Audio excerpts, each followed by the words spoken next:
우리 사도신경으로 우리의 신앙을 고백합니다. 나는 전능하신 아버지 하나님 천지의 창조주를 믿습니다. 나는 그의 유일하신 아들 우리 주 예수 그리스도를 믿습니다. 그는 성령으로 잉태되어 동정녀 마리아에게서 나시고 본디오 빌라도에게 고난을 받아 십자가에 못 박혀 죽으시고 장사된 지 사흘 만에 죽은 자 가운데서 다시 살아나셨으며 하늘에 오르시어 전능하신 아버지 하나님 우편에 앉아 계시다가 거기로부터 살아있는 자와 죽은 자를 심판하러 오십니다. 나는 성령을 믿으며 거룩한 공교회와 성도의 교제와 죄를 용서받는 것과 몸의 부활과 영생을 믿습니다. 아멘.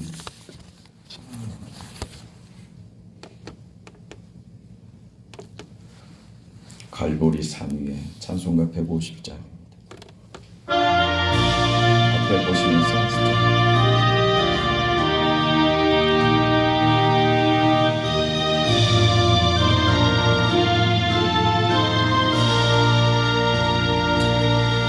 갈보리 산 위에 십자가 섰으니 주가 고난을 당한 표라.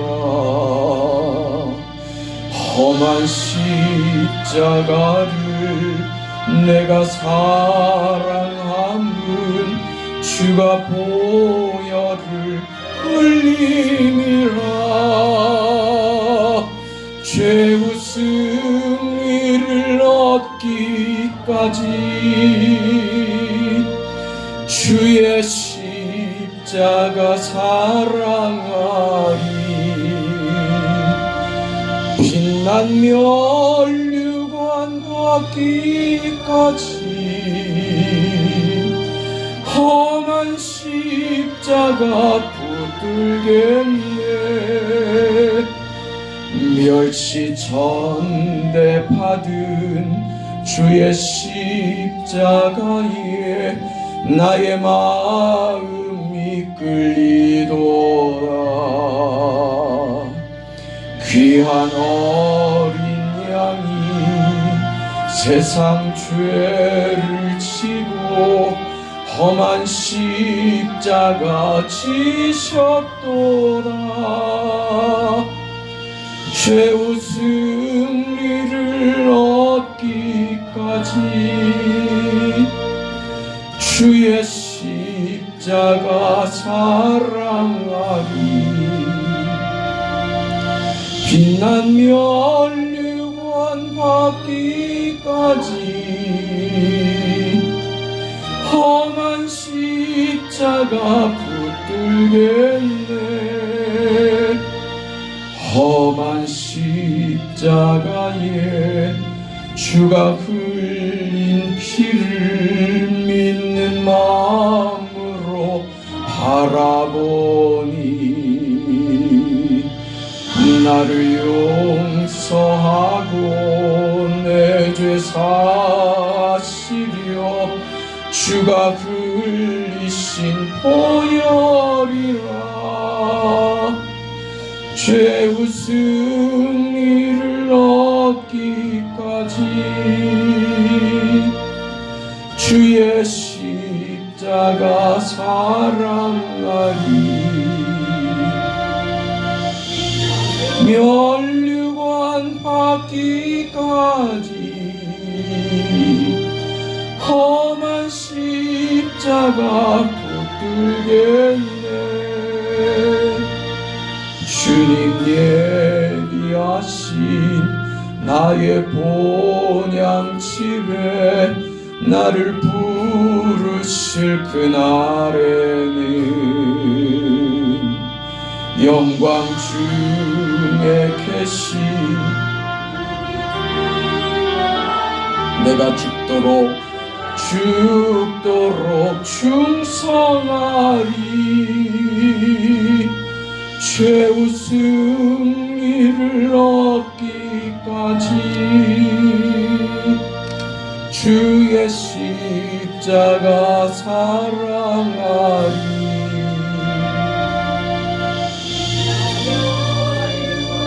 받기까지 때까지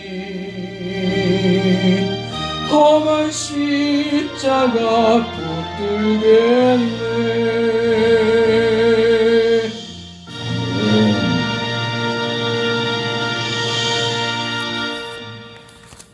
십자가만 붙드는 여러분 되기를 바랍니다. 성경 누가복음 23장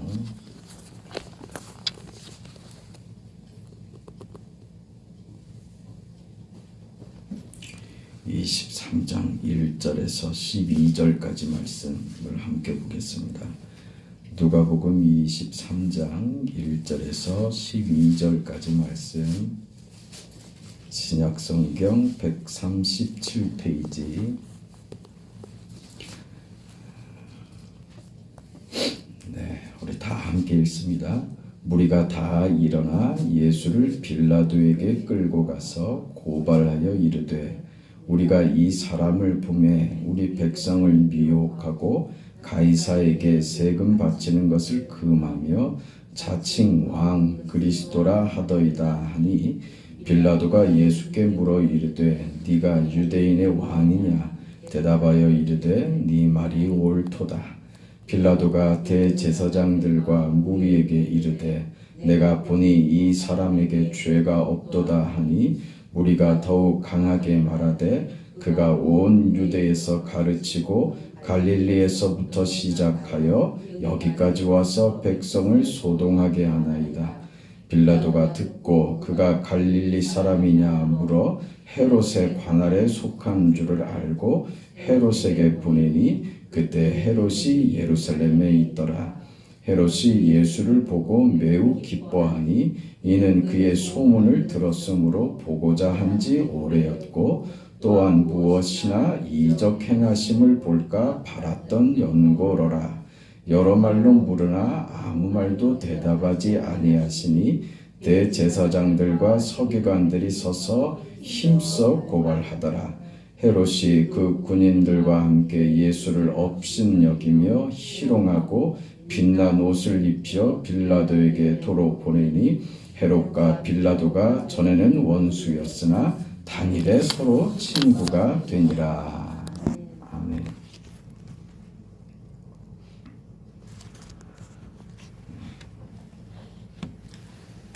예수님께서 이제 그 빌라도에게 넘겨지죠. 왜냐하면 당시 유다는 로마의 속국이었고, 그 사형을 집행할 권리가 유다에게는 없었습니다. 로마의 행정기관만이 할 수 있는 그 권리가 사형 집행이었기 때문에 대제사장들은 예수를 빌라도에게 넘겨서 그에게 사형을 요구하게 된 것입니다. 빌라도는 예수님께 네가 유대인의 왕이 맞느냐라고 물었고, 예수님은 네 말이 맞다라고 대답합니다.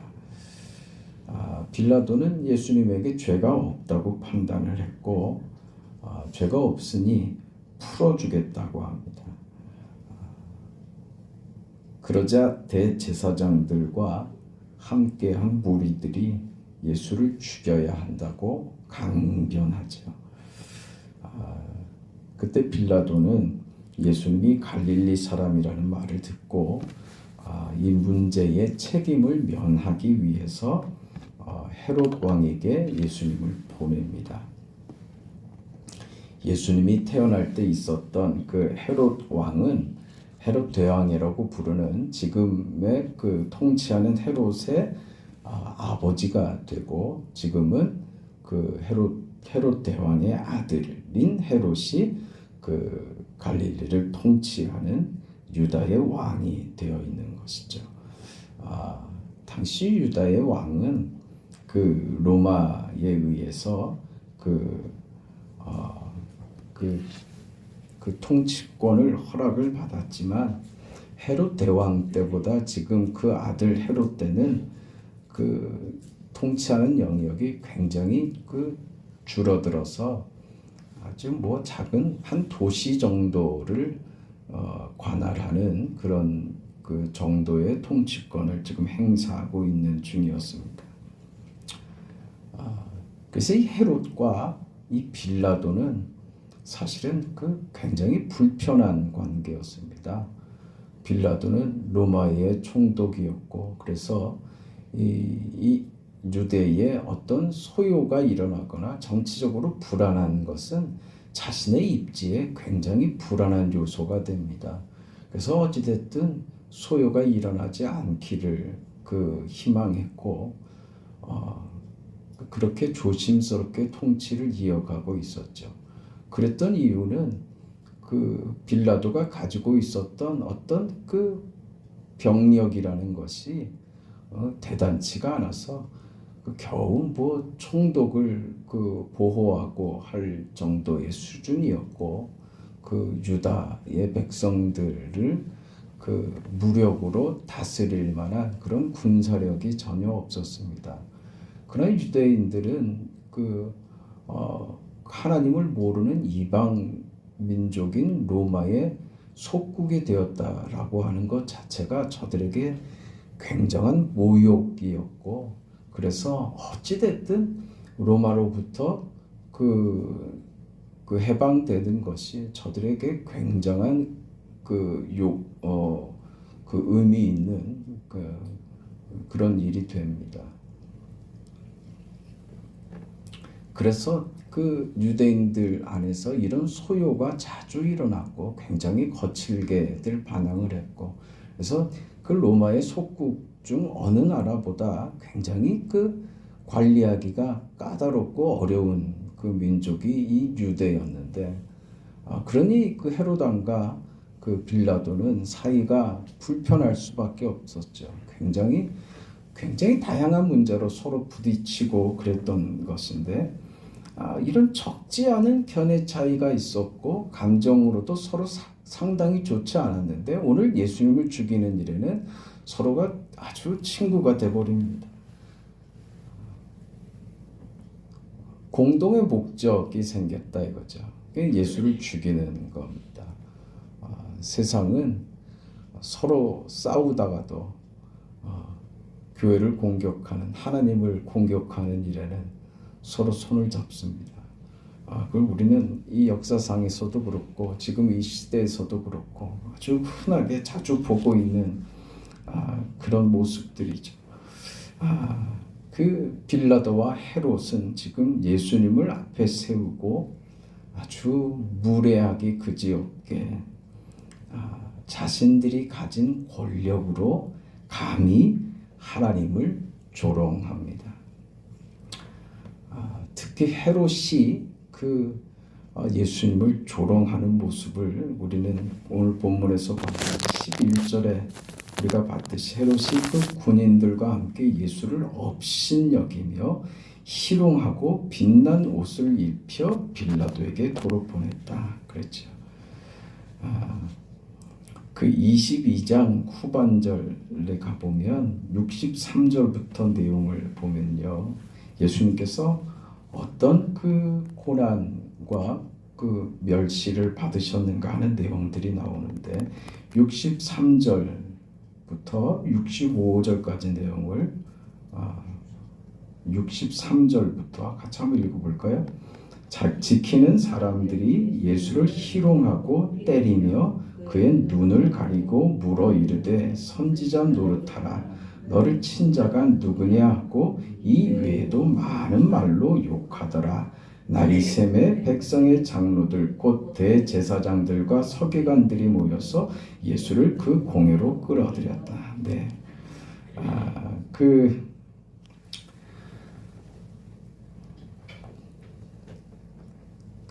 인간으로서 견딜 수 없을 만한 그런 수치와 모멸감을, 모욕감을 겪죠.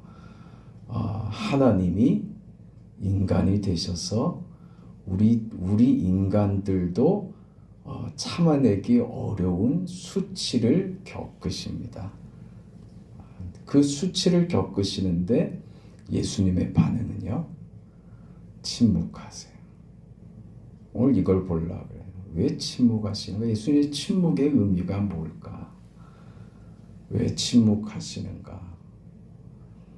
여러분, 우리 정말 견디기 힘든 거는요, 그 인격적으로 모욕을 당하고 어떤 모멸감을 느끼고 그러면요, 그거 정말 견디기 힘듭니다. 그래서 우리 심심치 않게 무슨 잘못을 저질러서 그 검찰에 그 조사를 받으러 어떤 유명인들이 조사를 받으러 다니면서 그 처참하게 인격들이 무너지고 그의 삶이 무너지고 결국 그것을 견디지 못해서 죽어버리는 그런 일들을 우리가 심심치 않게 보잖아요. 그 인생이 무너지는 것 같죠. 자기가 잘못한 거하고 별개로 우리는 그거 참 견디기 어려운 겁니다. 정말 견디기 어려운 겁니다. 그런데 예수님께서는 할 말이 오죽 많겠어요? 그렇죠? 억울하게 당하는 일인데 예수님께서 침묵하셨단 말입니다. 그리고 오늘 새벽에도 봤던 대로 예수님의 가르침을 우리는 기억해야 됩니다. 제자들에게 마지막으로 주께서 주신 가르침 말입니다. 저들은 하나님 나라가 임하면 누가 더 큰 자가 될지에 대해서 관심이 있을 때 예수님께서 뭐라고 가르치세요? 그 하늘나라의 아버지 나라에서 큰 자는 섬기는 자다. 그러니까 지금 권력으로 힘으로 그 위력으로 다스리는 세상 가운데 살고 있는 우리는 그런 질서 속에 있는 것이 아니라 우리는 내가 힘을 가지면 가질수록 상대적으로 약해지고 낮아지는 자로 서 있는 이런 기가 막힌 인생을 우리가 받은 거예요. 그러니 세상 속에서 이 삶의 원칙, 내가 하나님의 자녀되고 그리스도인 되었다라고 하는 이 특별한 삶의 법칙이 이게 자꾸 부딪히죠. 그걸 지금 예수님께서 제자들에게 너희가 내 안에서 이 모습을 계속 봐오지 않았느냐. 예수님께서 힘이 없어서 당하셨습니까? 네? 능력이 없어서 말씀을 안 하셨습니까?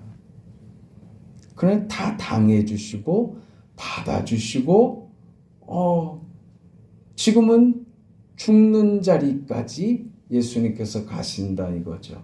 너희가 이것을 지금 보고 있는 대로 하나님 나라는 무엇으로 이루어진다고요. 이런 이 예수님이 지금 보여주시는 이 자리, 그건 십자가죠. 죽는 자리예요. 너희는 서로 높아지려고 하고 너희가 가진 힘으로 서로 내가 세니 네가 세니 네가 더 유용하니 내가 더 유용하니 하는 싸움을 하고 있는데 예수님께서는 거꾸로 천국에서 큰 자는 십자가 지는 십자가의 원칙 아래서 그 움직이는 곳이 된다. 그렇게 말하는 것이죠. 그래서 너희는 죽어야 된다는 것을 가르치는 거예요. 이게 도무지 이해가 안 되죠. 이게 어렵죠. 그래 그 베드로가 뭘 겪어요? 3번 부인하는 걸 겪지 않습니까? 새벽에 말씀드렸죠. 그게 의미가 없다고요. 그걸 지워버리고 용서하시는 것 아니라 그랬죠. 그걸 그대로 가지고 그것으로 새로운 걸 만드신다니까요. 그러니까 우리는 우리의 모자람과 나 같은 것이 내가 어찌 그 주를 위하여 내가 무슨 도움이 되겠습니까 하는 그것 말입니다. 나 이 부끄러운 이것 내놓지도 못할 이것 하나님 저는 내버려 두시고 그렇게 생각하는 그거 말이에요. 네? 그거 가지고 하나님께서 우리를 바꾸신다고요. 그래서 우리는요, 그걸 아는 사람은 어느 자리로 가냐면 베드로처럼 나의 그 못남 때문에요, 통곡하는 거예요. 나의 못남 때문에 통곡을 해야지 돼요. 그 자리에 가야 돼요. 아, 주님, 해도 안 됩니다. 정말 제 고집을, 제 이 욕심을 제가 꺾을 수가 없습니다. 제 마음에 주님을 담고 주께서 원하시는 삶을 살겠다고 다짐하는데도 늘 저는 제 욕심에, 제 육신에 늘 칩니다. 그게 괴로워서 그 괴로움 때문에 통곡하는 거예요. 이걸 어쩌면 좋습니까, 하나님? 나의 못남을 어떻게 하면 좋습니까? 그 통곡의 자리에 가야 되는 거예요. 그래야 그 통곡이 우리를 절망으로 데리고 가는 것이 아니라 그 속에서 하나님이 만드시는 결과를 보는 거예요. 나의 약함이 오히려 나를 세우는 것을 보는 거예요. 그러니까 나의 정말 씻을 수 없는 어떤 흉터와도 같고 어떤 내 그 전과 같은 것이 말이에요. 흉물스러운 문신처럼 새겨진 나의 못남과 그 잘못된 것들이 몸에 새겨져 있는 것을 늘 보면서 그것 때문에 좌절하고 절망하는 것이 아니라 그걸 통해서 뭘 봐요? 아, 하나님이 나를 용서하시고 구원하시고 그 은혜로 붙드셨다는 것이 무엇인지 발견하고 내가 모자라고 연약하다는 것을 깨닫고 알아야만이 그때 우리는 비로소 인생이 무엇인지 배우는 거예요. 그 자리에 없으면 우리는 몰라요. 우리가 어떻게 구원받았고 내가 왜 하나님께 구원을 받았으며 오늘 이 자리까지 내가 어떻게 왔는지 여러분 아십니까?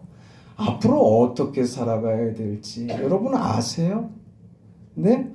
모르는 인생 아니에요. 되게 모르고 여기까지 왔잖아요. 그렇죠? 그럼 돌이켜보니 하나님의 은혜였습니다. 그 고백을 하게 되죠. 이게 우리 인생에 받은 거라고요. 그걸 예수님께서 지금 십자가를 지기 전에 제자들에게 마지막으로 가르쳐 주시는 거예요. 그리고 그걸 예수님께서 십자가의 죽음 앞에서 그걸 그대로 실행하고 계시는 거예요. 침묵하시는 거죠. 저들의 모욕과 천대와 예수님을 때리고 침뱉고 하는 일들 앞에 예수님께서 거부하지 않으시고 저항하지 않으시고 다 받아주신단 말입니다. 다 받아주세요. 그 앞에 서 있는 거예요. 로마의 권력 앞에, 유다의 권력 앞에, 군중들의 그 폭력 앞에 예수님이 그 앞에 서 계세요. 그 앞에 서 계신다고요. 아무 말씀 안 하시고 그 당신을 공격하는 그 살기와 당신에게 쏟아지는 그 폭력과 위협과 그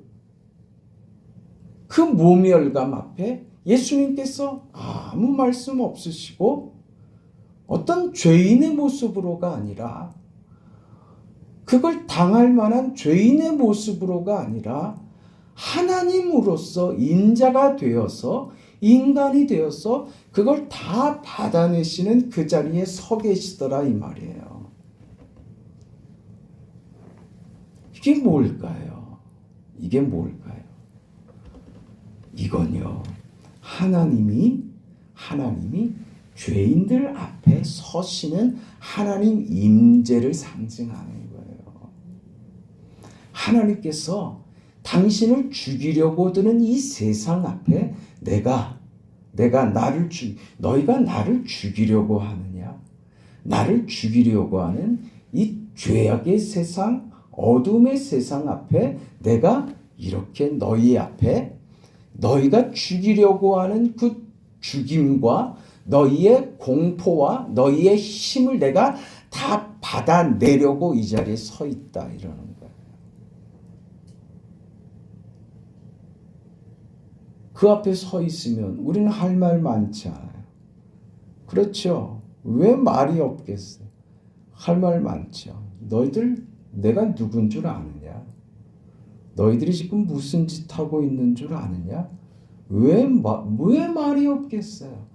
할 말이 많죠. 그러나 예수님께서는 그 앞에 하나님이 인간이 되어서 하나님을 죽이려고 하는 그 세상 앞에 저들의 그 힘을 그대로 받아서 죽음을 받아들이겠다고 지금 서 계시는 거예요. 그리고 침묵하시는 겁니다. 예수님께서 하나님이 인간이 되어서 인간들 앞에 서 계시는 임마누엘의 모습으로 그 자리에 또 하나님 아버지, 성부 하나님께서 이렇게 해야만 하겠다고 하시는 그 계획 앞에 내가 그래도 저들을 사랑한다. 저들을 그래도 내가 사랑한다. 저들을 사랑하여 내가 저들을 구원할 방법을 이것으로 정했다. 너는 나의 계획에 순종해라. 그때 예수님께서 하나님으로서 받아들이심과 더불어 성부 아버지 앞에 순종하는 자로서 아버지의 구원의 계획에 순종하는 자로서 저들 앞에 이렇게 서 계신 거예요. 순종과 하나님의 임재하심을 무엇으로 지금 덮고 있어요? 침묵으로 덮고 있는 거예요. 하나님으로서 순종하는 자리에서 이 모든 것을 받아내시는데 침묵하셨다. 침묵의 의미는 너희들의 이 죄를 너희들에게 묻지 않겠다는 거예요. 내가 당하는 이 죽음의 값을 너희들에게 돌리지 않겠다. 나는 너희들의 이것을 위해서 이 죽음을 받아들이겠다. 이러시는 거예요. 이게 예수님께서 세상 앞에 하나님으로 서서 아버지의 뜻에 순종하며 침묵하셨던 이유입니다.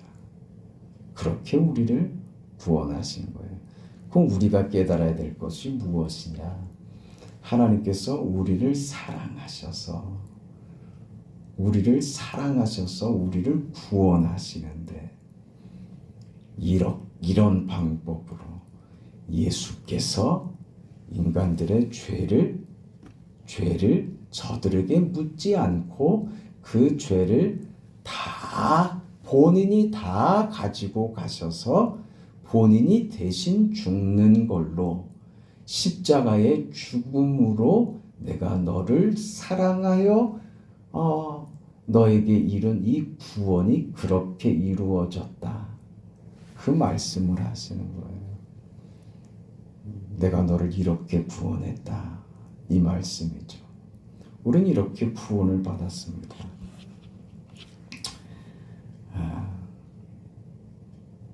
그렇다면 말입니다. 하나님이 이 방법으로 우리를 구원하였다는 말은 그 다음으로 가야지 돼요. 그래서 너희를 어떤 인생으로요? 예수의 십자가가 담고 있는 그 삶 말입니다. 예수님께서 가르쳐 주신 낮아지는 거요, 섬기는 거요, 죽는 자리로 가는 거요. 십자가 아닙니까? 너희에게도 내가 너희를 사랑하여 내가 내 아들을 죽이는 것으로 너희를 구원하였다. 그러니 너희는 그 구원을 받은 자로서 내가 너희들 인생에 내가 요구하는 게 있다는 것을 알아야 된다. 그것이 무엇이냐? 십자가다. 내가 너희를 구원한 것처럼 너희도 너희 삶의 그 십자가를 구현하거라. 이렇게 요구하시는 거예요. 그런 힘들죠. 그러나 이것은 하나님께서 우리에게 허락하신 명예로운 삶이고 우리에게만 요구하시는 특별한 은혜라고 하는 사실을 알아야 됩니다. 우리는 이 복을 받은 사람들입니다. 특별한 인생을 받은 자들입니다. 하나님께서 우리 인생에 요구하시는 것을 깨달아야지 돼요. 이게 얼마나 크고 얼마나 대단하고 감사한 줄 알아야지 돼요. 그렇지 않으면 우리는 늘 어느 자리에 가느냐 하면 내가 하나님 아들까지 죽이시는 걸로 날 구원하셨다면 제가 세상에 살면서 이런 거 아들까지 죽이신 분이 나한테 왜 이런 것 하나 못 해주세요. 그럼 내가 하나님께 헌신하겠다고 다짐하고 내가 이거 나 혼자 좋자고 이러는 거 아닙니다. 하나님 저 복되게 해주시면 그걸로 내가 하나님께 정말 잘할 거예요. 우리 그런단 말이에요. 근데 이게 잘 안 되죠, 현실에서. 그럼 이게 풀리지 않는 숙제가 돼서 늘 그 속에서 허우적거리며 산단 말입니다. 우린 그 자리를 넘어서야지 돼요. 주님이 지실 그 책임을, 그 짐을 저들에게 떠넘기지 않으셨습니다. 오늘 우리가 져야 될 짐이 있다는 사실을 이해해야지 돼요. 근데 그 짐이 누구든지 내게로 와서 배우라. 나와 함께 그 멍에를 메는 자.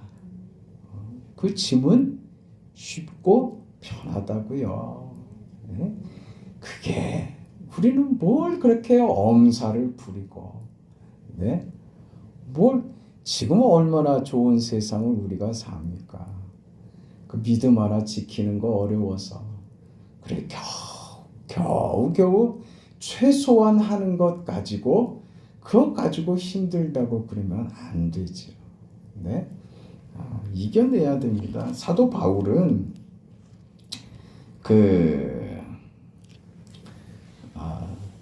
하나님께 이런 기도를 하죠. 고린도후서 12장에 가면 바울이 자신에게 있는 가시가 있다. 12장 7절에 보면 여러 계시를 받은 것이 지극히 크므로 너무 자만하지 않게 하시려고 내 육체의 가시 곧 사탄의 사자를 주셨으니 이는 나를 쳐서 너무 자만하지 않게 하려 하심이라. 이것이 내게서 떠나가기 위하여 내가 3번 주께 간구하였더니 나에게 이르시기를 내 은혜가 내게 족하도다. 이는 내 능력이 약한 데서 온전해짐이라 하신지라. 그러므로 도리어 크게 기뻐함으로 나의 여러 약한 것들에 대하여 자랑하리니 이는 그리스도의 능력이 내게 머물게 하려 함이라. 이렇게 고백하는 이 자리를 여러분 이해해야 된다고요. 그래야 우리가 십자가로 사는 삶, 예수의 십자가로 구원받아 이제 하나님께서 우리 인생에 기대하시고 우리 인생에게 하나님께서 무엇을 만들려고 하시는지를 아는 자리에 가요. 이게 이해가 되면요, 우리 인생이 얼마나 복되고 감격스럽고 기분 좋은지 모른단 말이에요. 바울은 그걸 지금 경험하고 있다는 거예요. 3번 기도했다고요.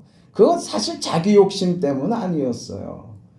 그 복음 전하는데 이게 너무 방해가 되지 않습니까? 아마 이게 뭔지 모르겠지만, 정확히 뭔지 모르겠지만 간질이었는지 그게 뭔지 모르겠어요. 그 복음을 전하는데 굉장한 방해가 됐던 건 사실이었어요. 그러니 우리가 충분히 상상해 볼 수 있는 그건 아주 심각한 어떤 결격 사유가 됐던 거예요. 야, 무슨 사도가 돼갖고 말이야.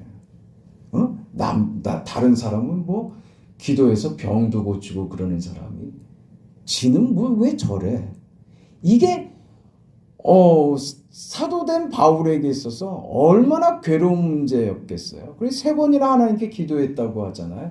3번 기도 뭐 3번 했다는 문제가 아니라 정말 간절하게 붙들었던 거지요. 정말 간곡한 기도였던 거예요. 그러나 하나님의 응답은 전혀 뜻밖이었습니다. 내 은혜가 내게 족하다.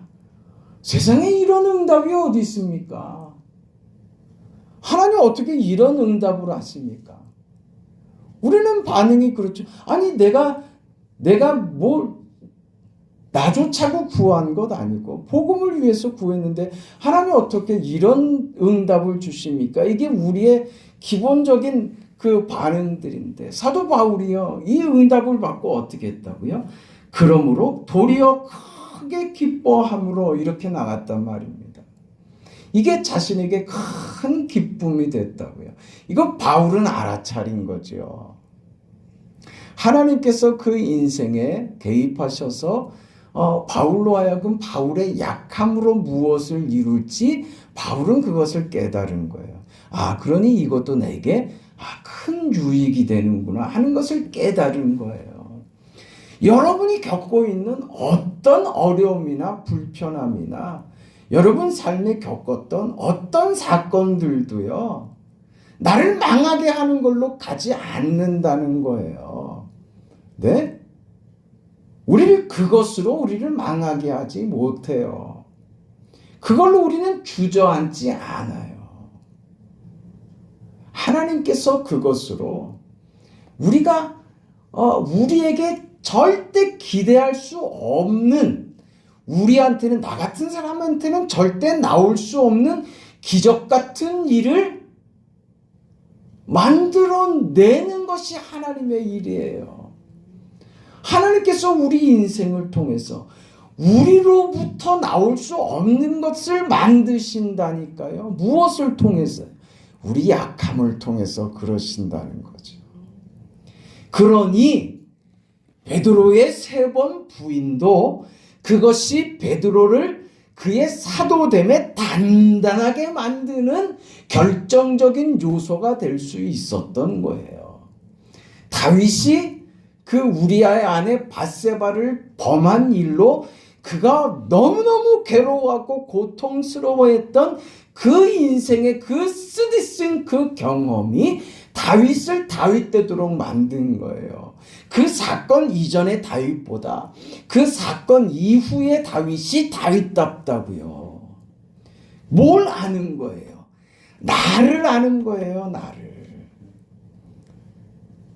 밧세바 사건 전에 다윗은 자신이 대단한 줄 알았죠. 백성들의 그 환호도 받고 응원도 받고 지지를 받고 말입니다. 뭐 별다르게 그가 잘못한 일도 없고요. 그 작은 그 조건들, 안 되는 조건들 속에서 큰 일들을 이뤄냈던 다윗 아닙니까? 우리는 여러분 생각해 보세요. 다윗 하면 뭘 기억하세요? 다 그 내용 아니에요? 그 내용들만 기억하죠. 그래서 다윗 그러면 나도 다윗처럼 되고 싶다. 나도 다윗과 같은 저런 능력과 은혜와 하나님의 역사를 경험하고 싶다고만 하지만, 그러나 여러분, 다윗이 다윗 된 것은요, 밧세바 사건 이후에요. 무슨 얘기냐면 우리는요, 우리의 약함을 깨닫고 하나님 앞에 통곡한 이후에요, 그때 바로 선다고요. 그 전에 우리는 불안합니다. 내 것 가지고 내가 하려고 하죠. 그래서 베드로의 3번의 부인은 베드로에게는 은혜였던 거죠. 그걸 잘했다는 것이 아니라 그 결정적인 실수를 하나님께서 베드로를 굳건하게 그의 이름처럼 반석처럼 든든하게 만드시는 결정적인 이유로 만들어 주신 것이죠. 여러분, 이게 하나님이세요. 이런 것이 하나님이세요. 그러니 우리는 그 하나님 앞에 우리 인생을 얼마든지 맡길 수 있는 것이고 맡겨야만 하는 거예요. 그럴 때 그 인생이, 우리 인생이 정말 하나님, 이게 제게 허락된 인생이 맞습니까? 하나님, 제게 하나님께서 이루고자 하는 그 역사와 그 뜻과 이뤄내시는 그 복된 생애가, 이게 제가 감히 이런 인생을 받을 만한 그런 사람이었습니까?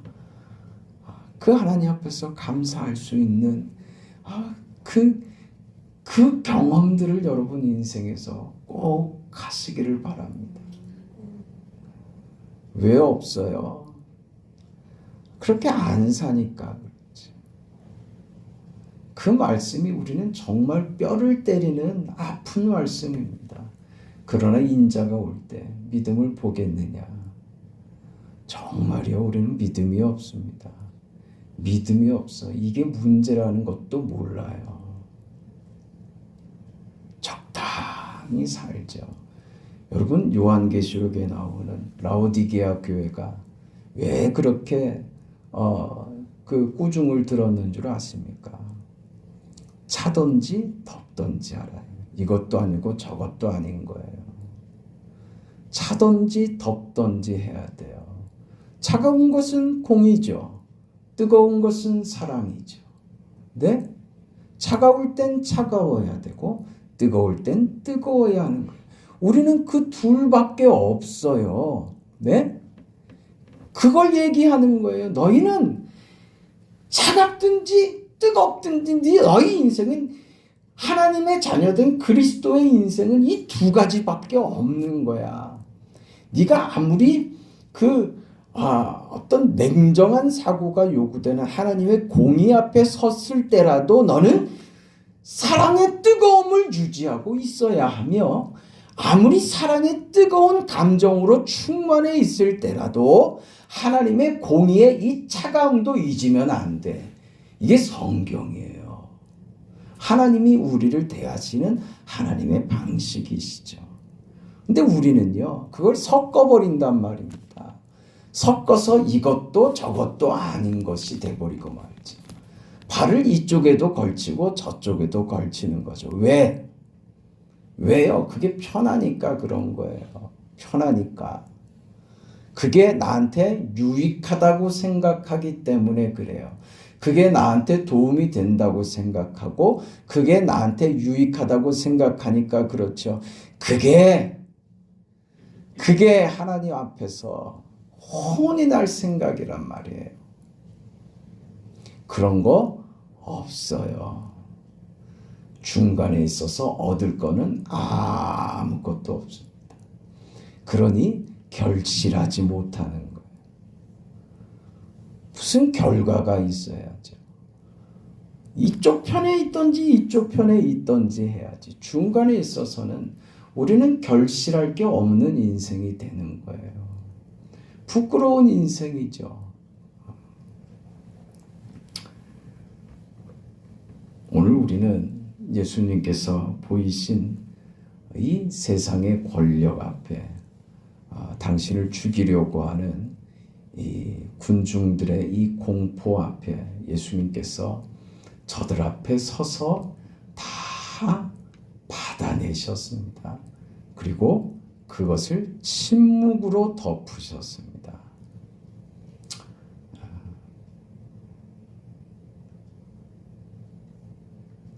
오늘 하나님께서 저와 여러분에게 하실 말씀이 많으십니다. 그러나 또 한번 참아주시는 거예요. 내가 말을 아끼겠다. 내가 기다려주마. 네가 아무리 모자라도 나는 너를 반드시 그렇게 만들고야 말 거란다. 그러니 항복하거라. 그것이 네 인생의 복이란다. 네 인생에 허락된 영광이며 기쁨이란다. 아이야, 나는 너를 사랑하고 내가 내게 베푸는 것은 언제나 옳고 언제나 좋단다. 그것을 믿는다면 나에게 순종하거라. 지금 누구처럼요? 예수님처럼 말이죠. 하고 싶은 말 다 하고 다 쏟아내고 하지 말고 참고 순종하세요. 그래서 하나님께서 오늘 예수 그리스도로 보이시는 이 십자가가 오늘 우리의 삶의 모습이 되고 그것이 우리 인생이 되는 그런 여러분의 생애가 되시기를 주의 이름으로 축원합니다. 거룩하시고 자비하신 영광의 아버지 하나님, 은혜와 사랑을 감사드립니다. 십자가 앞에 우리 주님께서 임재하시는 하나님으로 서시고 순종하시는 성자 예수님으로 서시고 침묵으로 이 모든 환경과 이 공포와 이 상황을 덮고 계심을 오늘 우리가 보고 있습니다. 이렇게 우리를 구원하심을 감사합니다. 우리의 어떤 잘못도 죄악들도 우리에게 책임을 묻지 않겠다고 침묵하시는 주님을 보게 하시니 감사합니다. 이제 우리에게 이 자리에 네가 서거라고 하시는데 주님, 자격 없고 힘도 없고 의지도 없고 부족하지만 주님이 서신 그 자리에 이제 저를 세워주신다면 주께서 이런 영광을 제게도 허락하신다면 이 자리에 저도 서겠습니다. 그리하여 주께서 받아내신 것 같이 저도 십자가로 다 받아내고 그 앞에 변명하거나 저들을 향하여 고함치지 않고 침묵으로 받아내는 이 십자가의 길을 오늘 우리도 걷겠습니다. 주님의 말씀대로 순종하겠습니다. 하나님 나라를 위하여 이 자리에 서서 주님께 충성하며 하나님을 위하여 사는 인생으로 살겠습니다. 이 귀하고 멋지고 복된 인생을 우리에게 허락하심을 감사하며 이 인생을 넉넉히 살아갈 수 있도록 도와주시옵소서. 우리에게 하늘의 은혜를, 하나님의 영광과 십자가의 은혜와 그 긍휼과 축복과 그 아름다우심과 우리를 어루만지시며 위로하시며 감싸시고 보호하시는 주님의 은혜를 이 삶 속에 늘 경험케 하여 주시옵소서. 사랑하는 성도들 늘 지켜주시고 영육간의 강건함을 주시며 바라옵기는 믿음에 믿음을 더하셔서 믿음으로 승리하며 믿음으로 하나님 앞에 바로 설 수 있도록 하나님 도와주시옵소서. 병상에 있는 사랑하는 주의 딸을 하나님께서 기억하여 주시고 하나님께서 긍휼과 은혜를 베풀어 주시옵소서. 아버지께서 이 저녁에 늦은 밤 돌아가는 발걸음 위에 주께서 안전하게 지켜주시고 잠자리가 편하며 우리 인생의 삶의 모든 순간순간들이 기쁘고 감사함으로 늘 충만케 하옵소서. 예수님의 이름으로 감사하며 기도합니다. 아멘. 하늘에 계신 우리 아버지여, 이름이 거룩히 여김을 받으시오며 나라가 임하시오며 뜻이 하늘에서 이루어진 것 같이 땅에서도 이루어지이다. 오늘 우리에게 일용할 양식을 주시옵고 우리가 우리에게 죄 지은 자를 사하여 준 것 같이 우리 죄를 사하여 주시옵고 우리를 시험에 들게 하지 마시옵고 다만 악에서 구하시옵소서. 나라와 권세와 영광이 아버지께 영원히 있사옵나이다. 아멘.